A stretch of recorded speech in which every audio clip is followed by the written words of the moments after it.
Magandang araw po and mega love shoutout sa lahat po ng ating mga manonood sa ang sulok man kayo ng mundo. Magandang umaga, magandang tanghali at magandang gabi po at sana ay nasa mabuti kayong kalagayan. Ako na naman po si Kapitana Nihay sa magbibigay na naman po ng reaction. Ayan, so for today's reaction video guys is bibigyan natin ng opinion at reaction din yung kung bakit pala hindi naka-attend si Carla doon sa event, no? Dahil nga po dito kay Arjin. So, kahapon napanood ko po yung vlog ni Kalingap Edo at doon ko po nakita kung ano talaga yung totoong reason at kung ano po talaga yung totoong sitwasyon ni Arjin. At sa totoo lang guys, naluha ako nung makita ko yung si Arjin kasi medyo nadadala ako guys sa emotion ko. Kasi alam ko yung feeling, 'di ba? Kasi tatlong anak ko po is nung maliliit sila is meron po silang mga hika or bronchopneumonia, no? Nagkasakit po din na kagaya ni Arjin. At alam nyo ba na minsan pag ina-atake yung anak ko. Pero ngayon guys, okay na sila, mga binata na may mga trabaho na. Nung nag 7 years old sila, naging okay sila, no? Pero alam nyo ba nung time na ina-atake yung mga anak ko nung maliliit pa guys, as in nangingitim talaga yung bibig nila. Tapos talagang akala mo guys, mapuputol na yung hininga nila. So, dalhin mo man yan sa doktor, bibigyan ka nila ng oxygen, ng antibiotic, pero dumadating talaga yung time guys na ina-atake talaga sila, no? So, maawa ka guys, no? Talagang gumagano na yung baga nila, nangingitim yung bibig nila, di ba, na parang inahabol yung hininga, di ba? So, bilang isang nanay guys, talagang feeling mo talaga hindi mo na talaga alam kung ano yung gagawin mo. So, relate po ako dito nung makita ako po yung aura ni Arjin. Ayan, para nag-flashback sa akin yung before. So, kawawa po, no? Siguro, isa rin po sa nag-trigger doon sa sakit ni Arjin is yung masasabi nating stress. Diba na andyan yung pressure. Kasi nga guys, kung nakita niyo doon sa last vlog ni Kalingap Edo kay Arjin, is namang problema po siya guys, no? Ang dami niyang utang para lang siguro mapursigi yung pangarap niya makapagtapos. At the same time, kinukulang siya ng financial assistance. Wala siyang sponsor talaga na masasabi na makapag-sustain doon sa pangangailangan niya sa pag-aaral. Si Kalingap Edo nandyan. Meron mangilan-ngilan pero hindi po yon sapat kasi alam natin na yung kurso na nursing is sobrang mahal talaga. So alam niyo minsan guys, kahit anong sakit natin sa katawan, matitrigger po talaga pag dumating yung point or yung punto na stress talaga tayo guys, no? So isa siguro yun sa mga nakapag-trigger kay Arjin. And maawa ka talaga guys, no? So, nakikita natin doon yung pagrarattle talaga ni Rose Ann at saka ni Carla, no? Na si Carla na talagang walang ayos-ayos, talagang tutok na tutok siya nung kay Arjin. So, talaga na kahit naman siguro sino guys, mas pipiliin mo pa ba na pumunta sa isang kasiyahan or sa isang event na meron kang isang pamilya dyan na nangangailangan talaga ng tulong mo, di ba? So, yun yung inuna ni Carla, which sabi ko nga nakakahanga yun kasi talagang kaya niyang i-give up lahat, no? Kailangan niyang i-set aside, no? Kapalit doon sa pag-aalaga at pag-asikaso niya sa pamilya niya or sa pinsan niya, no? So, sana, no? Maging okay si Arjin at sana i-consider niya yung mga tawag dito, yung mga choices na binigay ni Kalingap Edo sa kanya. Pero alam niyo minsan guys, naiintindihan ko din si Arjin kasi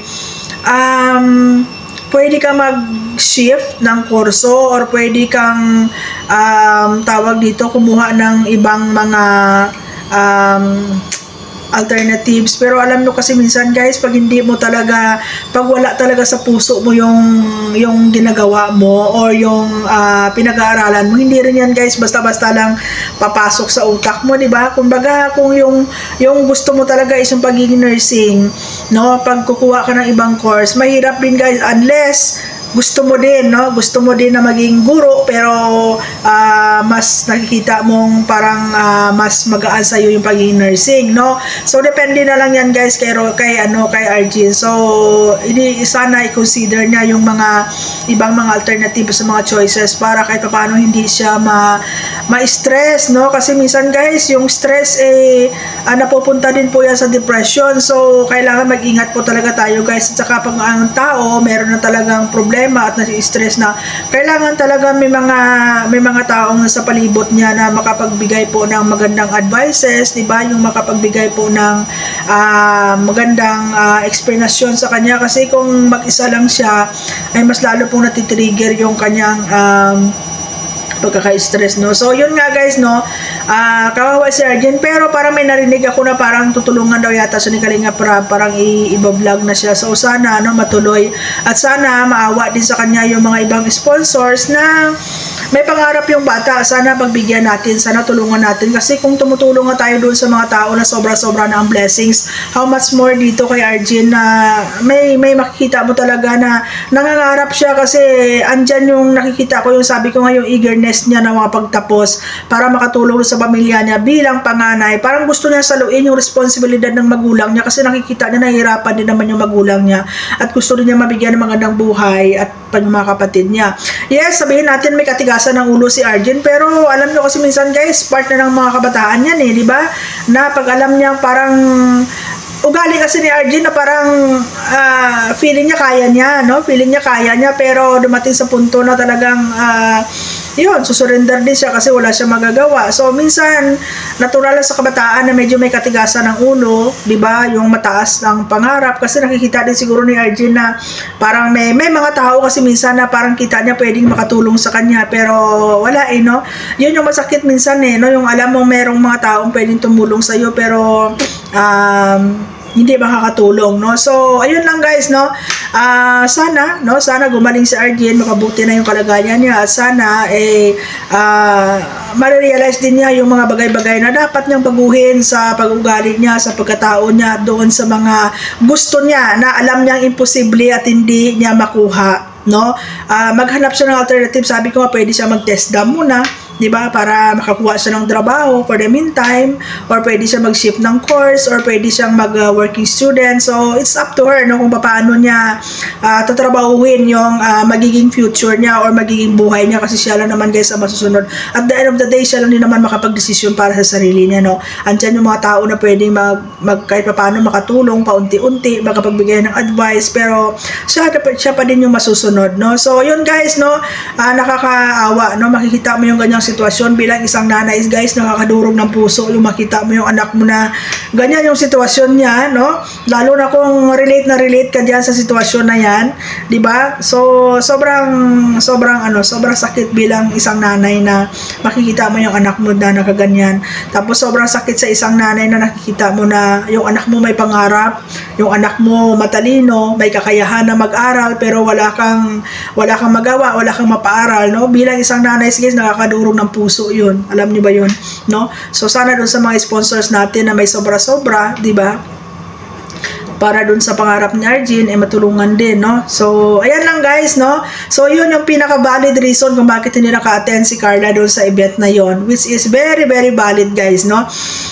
Siguro may mga tao na hindi maintindihan, pero para sa akin, family first, at yun ang pinaka-the best na nagawa ni Carla, di ba? Na talagang unahin niya muna si Arjen, lalo na wala doon yung parents niya, si Carla at saka si Roseanne, yung pinaka-masabi nating immediate family na pwedeng tumulong sa oras ng emerhensya, no? So, ayan guys, no?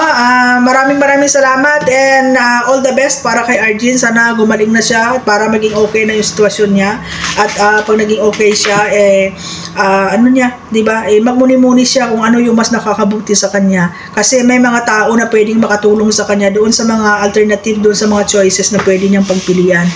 Unang-una, nandyan si Kalingap Edo. At pangalawa, kahit paano dyan si Carla na pwedeng tumulong sa kanya. At may mangilan-ngilan ng mga sponsors na willing din naman tumulong sa kanya. Ang importante lang is marunong si Arjen makisama, at marunong siyang sumunod din doon sa mga tao na wala namang iniisip kundi ang mapabuti din naman siya, di ba? So, maraming salamat everyone, and God bless po.